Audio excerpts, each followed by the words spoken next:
Now, the rest of the story.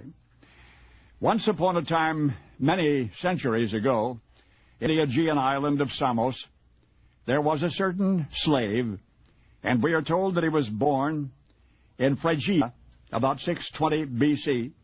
He was brought to Athens as a boy, and there, the story goes, he was sold to a man named Ladmon, who took him thence to his island home.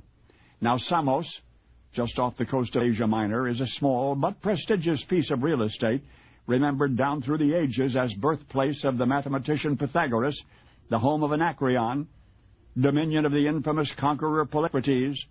But students for more than 2,000 years have recalled and revered the island of Samos, mostly because there resided there a humble slave, whose master quickly learned of the lad's gift for storytelling, and whose freedom was therefore eventually granted.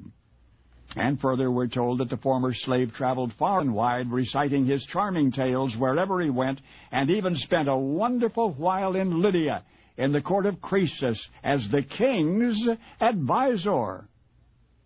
What happened after that, little is recorded. Some say the one-time slave of Ladmon of Samos lived an adventurous life and died at Delphi. Of course, you know the spellbinding storyteller of long ago by the solitary name for which he is world-renowned, Aesop. But this is the rest of the story. History is no better, no worse, no more reliable, and no less than the historian who records it. And so it is, because rest of the stories must be based on historical consensus, that we investigate all of the original sources from which the details of Aesop's life have been derived. We have investigated them all, and what we have learned in the process is most intriguing. The earliest recorded mention of Aesop anywhere, inscribed a century after he was presumed to have died. Herodotus is the reporter of the fact in this case, and while he refers to Aesop as a slave, he presents posterity with scant information otherwise. The first known collection of Aesop's stories was published fully 100 years after that. The compiler was one Demetrius Phalereus, but not one syllable from that early anthology has survived. Now, more centuries pass.